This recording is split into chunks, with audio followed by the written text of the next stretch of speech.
Baik, Tuhan Yesus pernah memberikan sebuah perumpamaan tentang penabur. Disebutkan begini, ada 4 jenis tanah. Tanah yang di pinggir jalan itu adalah berbicara tentang hati yang jauh.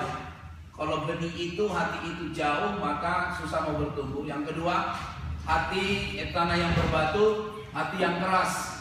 Kemudian di antara semak berduri, hati yang khawatir. Yang ketiga adalah yang keempat adalah hati yang baik. Saya sangat percaya ada maksud yang baik dan indah di sini tentang 3 bagian yang kita pelajari tentang berakar, bertumbuh dan berbuah. Gereja lokal itu kita ingat bersama, itu adalah ibarat rumah dengan suasana kekeluargaan yang saling terikat dan hidup saling mengasihi sebagai anggota. Jadi sangat penting Bapak Ibu untuk kita tahu bahwa Anda datang ke sini itu ibarat datang ke sebuah rumah. Berarti kalau datang ke sebuah rumah itu kita saling terikat satu dengan yang lain. Kalau satu anggota rumah tangga itu tidak ada di rumah, pasti akan dicari. Jadi jangan heran ibu bapak kalau ada menanyakan ibu kalau tidak datang pada waktu hari Minggu. Dan jangan juga heran kami gembala-gembala akan bertanya, mana ibu pergi? Mana bapak pergi? Mana anak-anak? Karena apa? Kita saling terikat satu dengan yang lain. Kalau ibu Iin saja tidak ada, pasti jemaat akan bertanya, Pak, ibu mana? Itu bukan pertanyaan basa-basi, tapi satu pertanyaan tentang kita saling terikat satu dengan yang lain.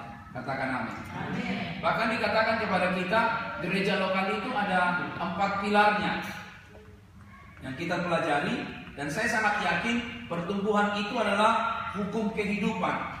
Suka tidak suka, setuju atau tidak setuju, semua kita akan mengalami pertumbuhan. Paulus sangat baik menjelaskan tentang gereja itu. Gereja itu diibaratkan seperti tubuh, di mana dari tubuh itu proses, yaitu dari bayi, anak-anak, remaja, dewasa, dan akhirnya sempurna. Itu disebut the body of Christ, tubuh Kristus. Tubuh kita setiap waktu bertumbuh. Daripada kecil jadi besar, daripada besar terus matang. Dan saya percaya hamba-hamba Tuhan itu ditugaskan untuk memperlengkapi tubuh Kristus itu. Makanya ada 5 jawaban itu, ada nabi, ada rasul, lalu kemudian ada penginjil, ada pengajar, ada gembala. 5 ini ada di dalam gereja ini. Ketika firman disampaikan ada pengajaran.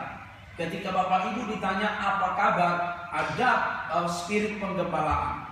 Ketika ada khotbah yang sangat tajam, itu artinya ada yang disebut suara penginjil.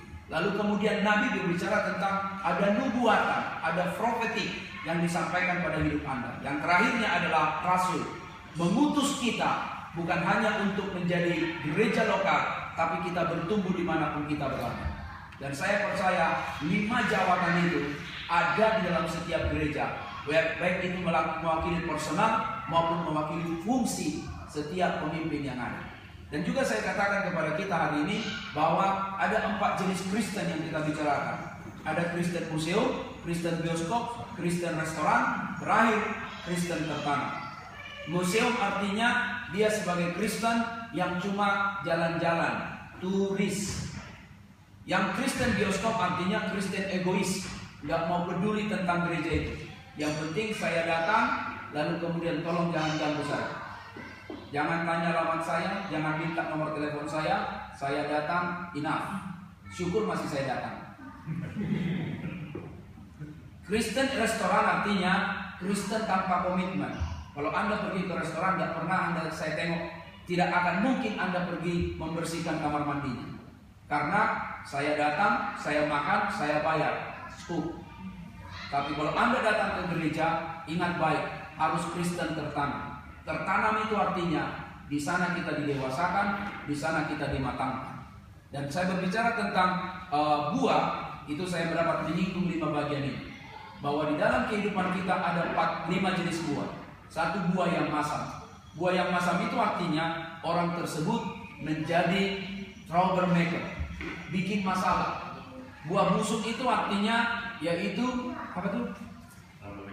Troublemaker yang pertama tadi? Batu sandungan.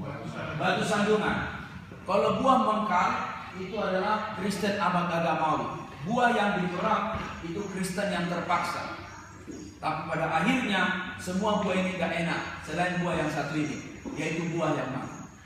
Kalau buahnya masak, harganya mahal, rasanya bukan enak, tapi enak. Kalau sudah enak, pasti dicicipi banyak orang dan menjadi nikmat, harganya pun mahal, dan itu kita sebut dengan Kristen yang mahal. Dan berarti semua sasaran kita harus pada ini, harus tertanam, dirawat, dipelihara, diberi nutrisi yang unggul. Setiap kita kalau tertanam, dirawat, dipelihara, diberi nutrisi yang unggul, maka saya sangat yakin Paulus menyiram, Paulus menanam, Apolos menyiram, Tuhan yang memberi pertumbuhan. Bisa katakan amin? Pasti Tuhan memberi pertumbuhan. Tidak mungkin tidak bertumbuh. Karena apa? Karena Dia sendiri yang memberi pertumbuhan. Kami di sini hanya fasilitator, yang dimana kami merawat, menanam, memelihara, dan memberi pupuk atau nutrisinya. Dan firman cukup diberikan 3. Firman itu sebagai manual buat kita, sebagai tuntunan kita, yang luncas, yang keluar dari firman, itu kita sebutkan itu adalah sesat.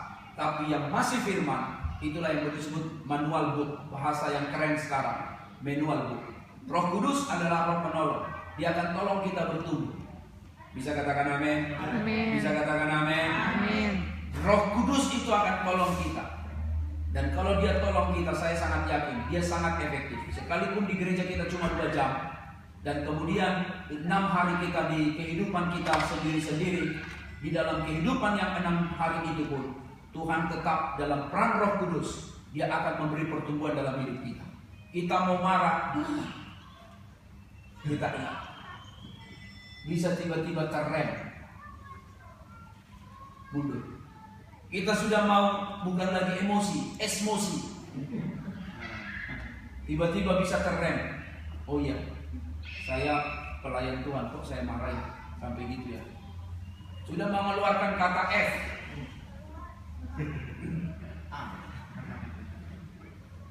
langsung kita terrem. Ada Roh Kudus yang ingatkan, kok agamamu Kristen tapi mulutmu bukan rohani tapi rohana. Kita ingat, oh ya, Roh Kudus, terima kasih. Yang terakhir yang menolong adalah gembala, yang dia akan mengingatkan kita. Dan kalau kita ada gembala, sekali lagi kita bersyukur ada pribadi yang memperhatikan kita di dalam hal-hal kerohanian. Baca bersama yang terakhir sebagai conclusion atau kesimpulan dari pertemuan kita. Memuliakan Tuhan itu bukan hanya dengan tepuk tangan. Memuliakan Tuhan itu bukan hanya memberi persembahan. Memuliakan Tuhan itu bukan hanya kita punya mulut menyanyi, tapi memuliakan Tuhan itu dengan Yohanes 15 ayat 8. Baca bersama 1, 2, 3. Dalam hal inilah Bapakku dimuliakan, yaitu jika kamu berbuat baik. Tepuk tangan buat Tuhan.